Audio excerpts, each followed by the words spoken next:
I've made that joke before. Good morning, everyone. I am Holly Amaya here with Anne-Marie Hofteeling, and together we are Story Imprinting. How are you this morning, Anne-Marie? I'm well. How are you doing? Doing great.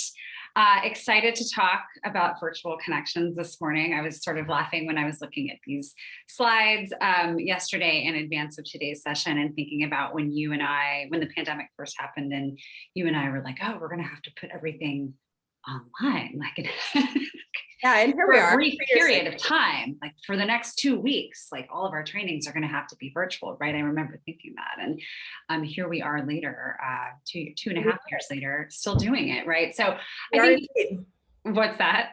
We are indeed. We are. So I think this is something, that's not going away. We know that, especially in light of so many companies shifting to a more permanent hybrid strategy. And one of the top things that we hear both in trainings and individual coaching and just talking to our clients, our corporate clients, is, people are craving connection, right? They want to make more meaningful connections. And how do you do that?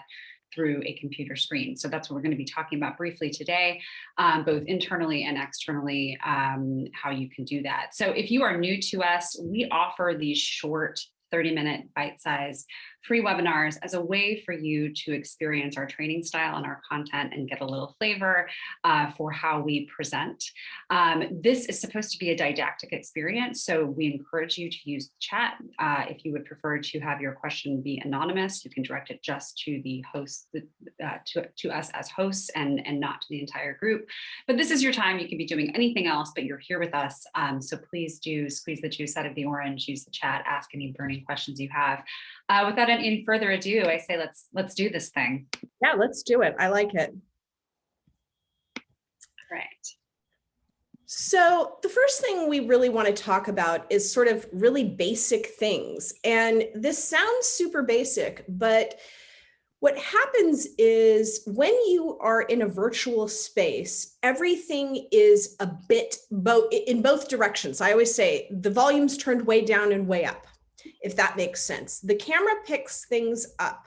So, and everybody's just looking at you. It's not a situation where you're in a room where you can kind of notice when you're not being noticed. Everyone's paying attention. So there's really basic stuff that you can do to engage better. Some of it's things like looking into the camera, which sounds incredibly basic, but it's really disconnecting if you're somebody who's always looking off screen like this and talking like this, or looking down and reading papers. And by the way, some of this is not obvious. Holly and I have had this conversation when we're meeting, and I will text her and say, hey, are you reading something? And she'll go, no. And because it looks like she's reading, she's looking down. So some of this is you have to have a lot of self-awareness about how you appear on camera. Things like sitting up, right? That's what we mean by filling the screen. There's a big difference between me sitting the way I'm sitting right now and sitting back here like this, right? Huge difference in the connection and capacity to be present. And the other thing is like, make sure that if you're running a meeting, that you're keeping to your agenda and that you're not allowing people to hijack the meeting. You've all been in those meetings, have you not? Where somebody's like, I see we're talking about this, but I'd like to talk about this. Now you might be thinking, well, can't this happen in live meetings? Yes, and it also degrades your executive presence there. However, I believe that it is worse in virtual meetings because we're all being fatigued by them. People are just being brutalized by 12-hour days of nothing but meetings. You cannot be lazy about allowing somebody to hijack a meeting. So what do you do if somebody does? You say, that's a really interesting point, Susie Q or Sam, and we need to stay on task because I want to be respectful of everybody's time and get to the other side of this. So we're going to table that for now. It's super important that you're really direct about these things. The other thing is to be authentic and accessible. It's really important that people are able to ask you questions. It's really important that you are who you are. These things really matter. So the idea of virtual meetings is for you to be present and for you to engage. And I think that too often people are popping in, popping out, checking in, and not being present. And it just makes you seem like you don't care. It makes you seem arrogant if you're doing 14 other tasks and you're not present with what's going on in the moment. None of that is serving you. And if that's the only way you can behave inside of a meeting, maybe you don't need to be in that meeting, if that makes sense. Holly, I don't know if you want to add anything to any of that. Yeah. So before I do, I would love to know from those of you who are here with us live, what stresses you about virtual meetings, virtual connections? What is challenging to you? What have you observed within your organization, whether that's where you work or a board you're part of, some sort of philanthropic endeavor? Everything is virtual, most likely, or hybrid. So you're having these meetings within those contexts. Why are you here? What is it about this topic that intrigued you, and where is this coming up kind of in your day-to-day life? I mean, I would say what I would add to this to this slide in particular is think before you are scheduling any kind of meeting, whether that's a meeting with internal stakeholders, whether that's a meeting with a potential client. Does this need to be a virtual meeting? And if so, how long do I think it's going to take? Somebody says that is blocked. It should not be. Okay. So if you want to use the Q&A function, you can go ahead and do that. Yeah. So I have a long list of complaints I have about virtual meetings, if it helps anybody. I mean, yes, you can. Let us know if some of these resonate with you, and you can also test the chat or the Q&A. I am ferociously irritated by people who show up extremely late, unprepared. You are wasting my time. You're wasting everybody else's time. I'm incredibly irritated by people who are not present, who are dipping out, who are reading other things, I made time to be here. And now what happens is, because you're not present and you missed something, we have to review it. That drives me absolutely insane. People who go way over, people who don't show up and then want to schedule another meeting with people who didn't show up. So all of these things are ways in which I think it just, at the end of the day, fatigues people. We always say executive presence isn't about how you're appearing as much as how you make others feel. All of those things make others feel that your time is not important. And so it's really important for you to have some agency over that. And it's something you can totally control. Right. I mean, and Tanya makes a good point in the chat, video policies as to whether or not video needs to be kept on the whole time or off. I was giving Tanya. Yes. I was giving a training where this very thing came up, and one of the senior execs wanted everybody in these massive all hands to have their video on, because to him it telegraphed that they were there and paying attention, right? And we had this really interesting, good discussion about, what is that really?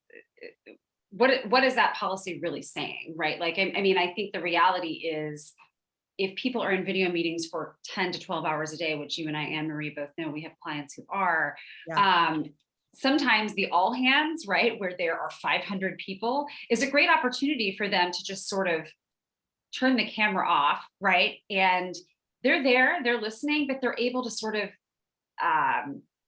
go inward a little bit, to the point, like, because I feel like even with doing a 30-minute webinar, right, we're on, right? Like it requires a little bit more energy. It requires a little bit more presence, right? And if you're not presenting, if you're not part of the all hands, why couldn't you, just turn your video off, right? So I totally hear that. Hi, Doug. Doug and I went to law school together, so great. Oh, nice. I love, so some of this I'm just loving, so yeah. I'm going to have to respond to it. People turning the screen off and on, totally agree. It's just rude and disrespectful. Somebody said, what about persons that are walking on the treadmill during meetings? Oh, no. What? I'm sorry. Maybe that's not. So I do also really want to address something somebody said, which I think is really important. Somebody said meetings in general general, virtual or not, can be wastes of time, of course, but the team building / team dynamics element is so important for virtual teams. To that camera off and on, what are your strategies for building inclusion, belonging in a virtual environment, particularly in small teams, as opposed to massive meetings? Yeah, so a couple things, and somebody said something up above as well. So some of the inclusion is paying attention and making sure you're engaging people. If somebody's checked out, it's saying, hey, Holly, we haven't heard from you. What are your thoughts on this? It's making sure that people are not interrupted, that they're able to finish their thought. So I always talk about this, but if I'm being interrupted, I will always lift one finger, not a hand, because it's too aggressive. And I'll say, actually, I'm not done with that idea. But if somebody else is being interrupted, I'll do the same. If you don't mind, I want to make sure that Joe finishes his thought. So you can go next, but let's let Joe complete his idea. These things are all really important to pulling people in, particularly people who maybe are uncomfortable on camera, who are introverts, who are neurodivergent, who are a million things. So I also think if you really need everybody on camera, then say so in advance so people can prepare accordingly. We are not all equally gifted with a dedicated office. We are not all on our own at home working. There are lots and lots of layers, and I think paying attention to that is super critical. Somebody else said meetings, staying on schedule and just to schedule without anything to discuss. All of that is true. And also this idea of, 90 minutes or going over. One thing that I'm really rigid about is I will jump on a call. I have one after this training today, and I will say, hey, I want to make sure we have a 9:30 stop time or a 10 o'clock stop time. I want to be super respectful of everybody's time. We have a hard stop then, so I want to keep us on track. Setting the tone in the beginning will make an enormous difference to not let it go off the rails. It also shows you as somebody who's in command of this thing. I've been to meetings that are a hot mess, I've got to tell you, and everybody looks like they are not in charge, that they are unprepared, and it degrades your authority in every way, shape, or form. Let's move to the next slide. I would also actually just address what Maggie said above Doug's comment in the chat quickly. I think, this is again an opportunity where when you're scheduling these meetings, and I do this, I as an external PR vendor with clients, I'll say, I've got 15 minutes. I think we can get through what we need to get through in that time. Like, I think there's a default sometimes, or there used to be at least, of like setting these conference calls or Zooms for 30 minutes or an hour. They don't need to be often. Sometimes they do, but an hour is a really long time, and you inevitably spend like the first 20 minutes talking about like the weather in New York. It feels like you could be doing so much else with those 20 minutes. So definitely, I think setting the parameters in advance, and if I don't know what you do, but if you are an external vendor and clients have already kind of been trained one way, right? So they're catching up with you for 90 minutes, as you put it. You could say, I'm just kind of reevaluating how I streamline my calendar. And so these weekly meetings or these biweekly meetings that we have, I think we can really kind of knock through the agenda really quickly in 15 minutes, and then we can all get on with our day, right? Ultimately, in the end, folks do appreciate that. Yeah, and I would just say, again, this is about, make no mistake that how you run a meeting, how you show up absolutely defines people's sort of response to you. And I will say, I've seen this in larger groups as well. We were part, I think, a year and a half ago of this. You're going to remember when I start talking about it, you might already know where I'm going, of this sort of, they wanted these short virtual presentations for attorneys. We were asked to keep them, I think, to 10 minutes. The eye roll is coming because you know where what I'm talking about. And it was supposed to be back to back. They were super clear about this. They had other vendors there. It was like a very small group of vendors that they had invited to do this. And the person before us just ran over and kept going and said very openly, I'm not great with slides, so these slides are terrible, but really I'm here to talk. And frankly, 10 minutes isn't that long. And he just kept going on.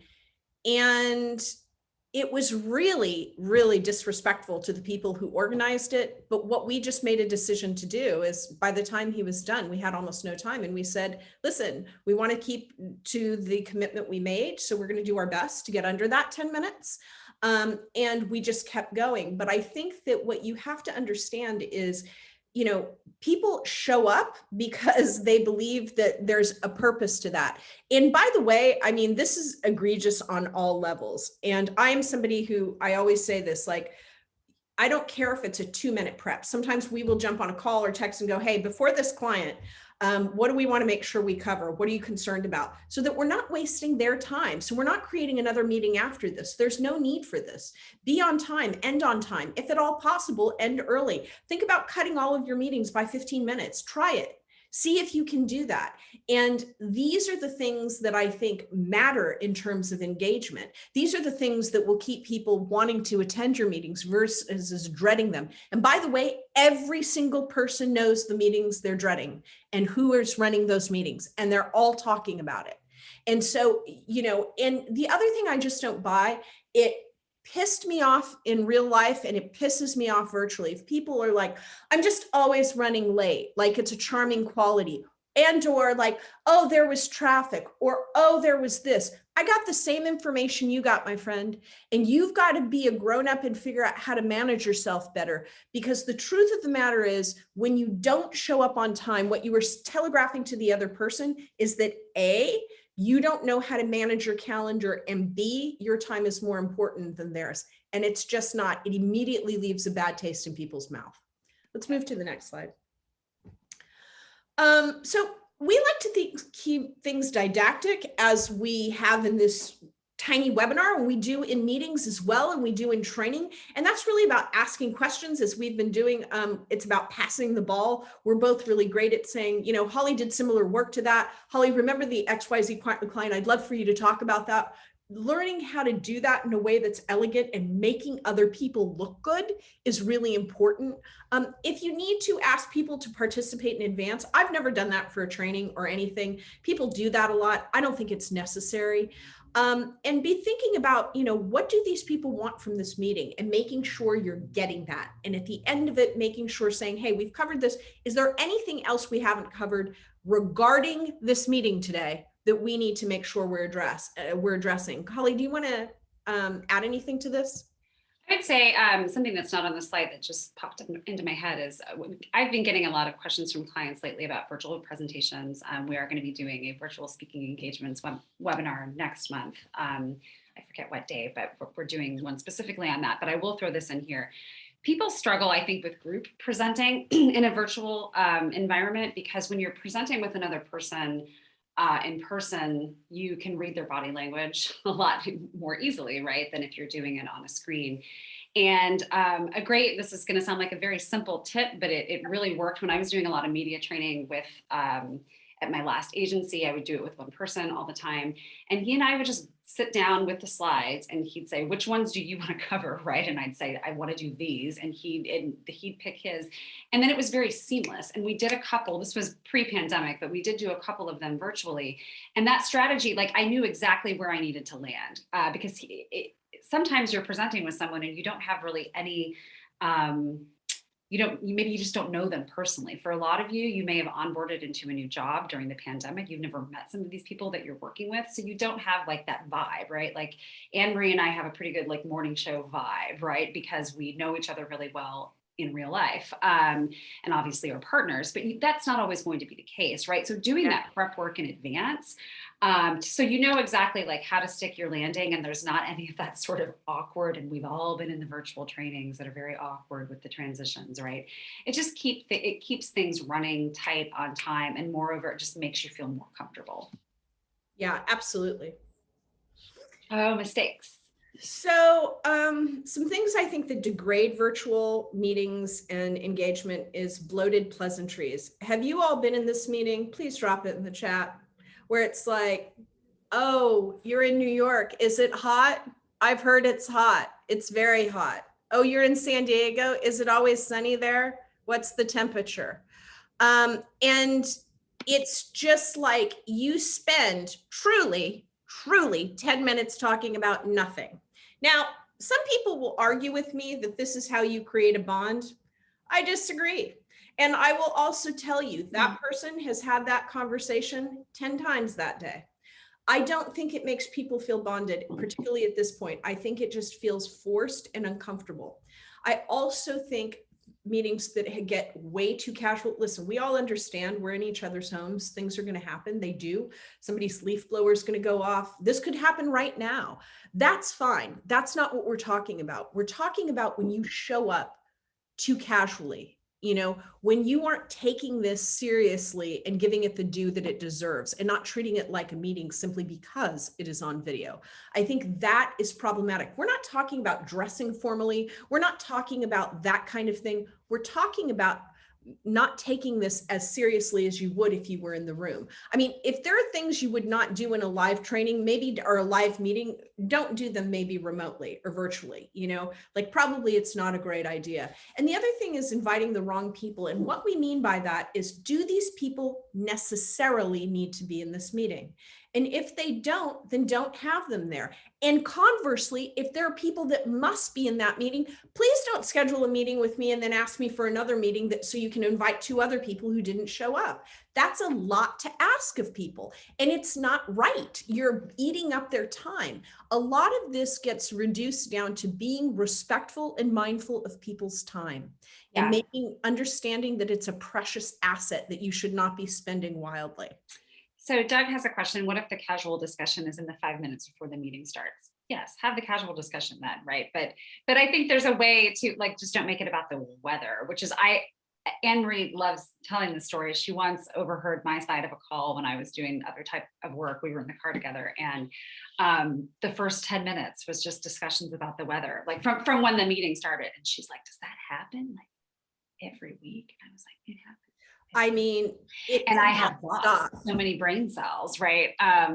So yes, I would say, Doug, yes. And I think kind of what you're getting at too is, like, in this virtual environment, how do we form relationships with people that maybe we have never met, right? And I think we could talk for an hour plus sort of on how to do that. But I think I'll give you an example. We had, there was a client that came to us, woman's a CEO of a startup in San Francisco. She had been a client of Anne Marie's before Anne Marie and I were partnered up. So Anne Marie had understanding and proximity to her. I did not.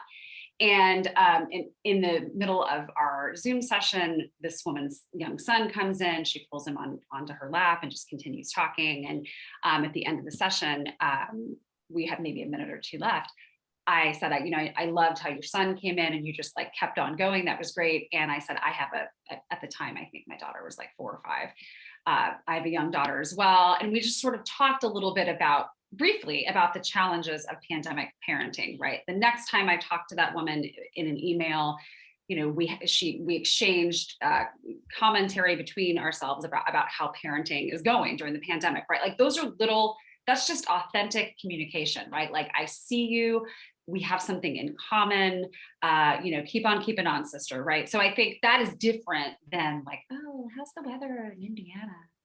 Is it really? Yeah, and I would just also say, like, be your authentic self, and and be careful of just like your energy and attitude starting meetings. Yeah. I think this is also something I see that, like, particularly somebody I don't know at all. If our first meeting is you coming in harried and like, oh, sorry, and then telling me like how difficult your day is and how everything, and you're just tired and you're sick of the pandemic, and this is how you spend 10 minutes, it's not exactly like reflecting on you in the most positive way. That's not to say you don't have a right to be authentic and make a complaint and say something true.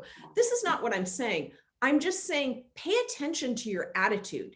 Everybody you engage with, like, this is all that we have in a lot of the meetings. So your energy and the way you start and the comments you're making are really internalized by people. And if they feel like every single time we get on a call, this person is late, this person is negative, this person is complaining, it doesn't make me want to get on a meeting with you, I have to tell you. So I think that what you're seeing is, we can reduce this down to your energy, being present, and being on time and prepared. Like, if we were to really reduce it down, those things seem simple, but what's fatiguing to people are all the ways in which we ignore those things.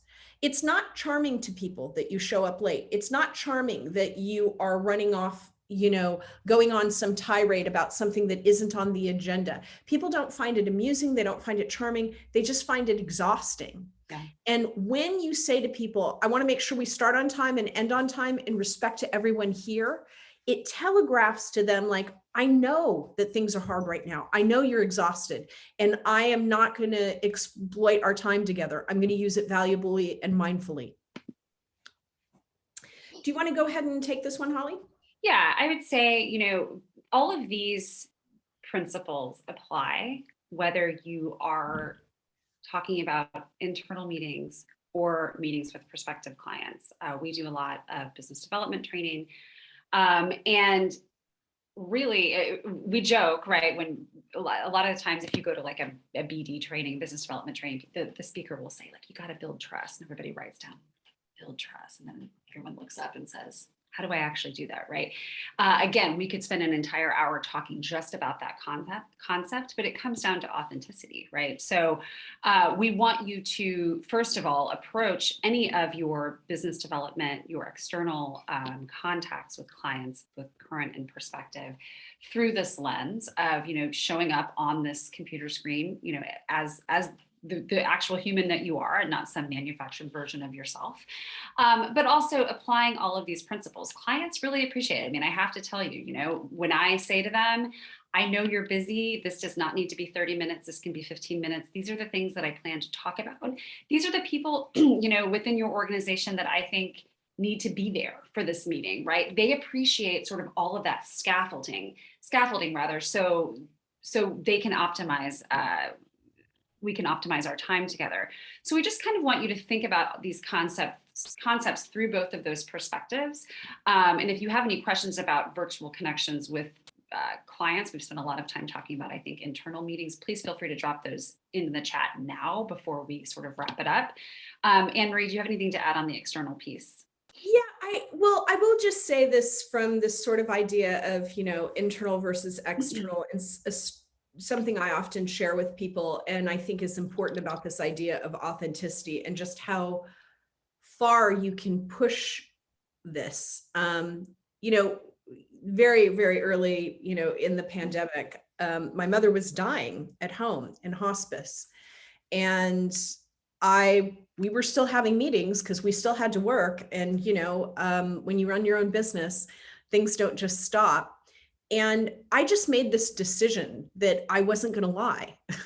And so we would get on a call, and I would just say to people on the call, hey, everybody, thank you so much for meeting today. I wanted to let you know we are going to be sure to end on time.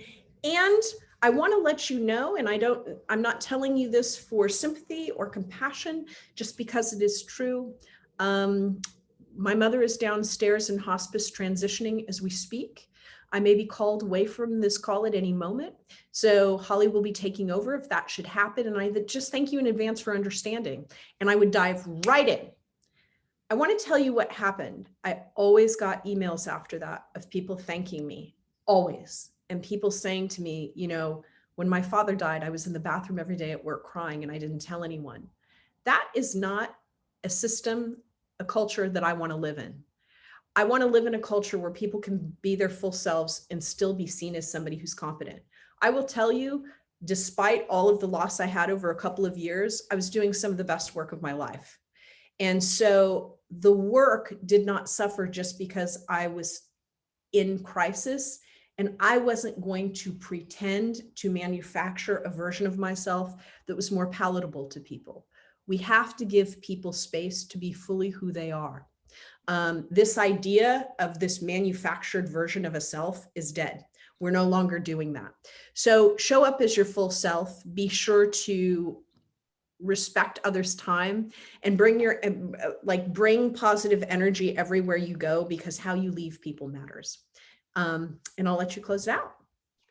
Thank you so much. So it was great to see so many of you live today. We are going to be sharing this recording in an email once probably in the next hour or so, once Zoom wraps it up for us. We'll also send a link for you to register to our next few webinars if that's your cup of tea.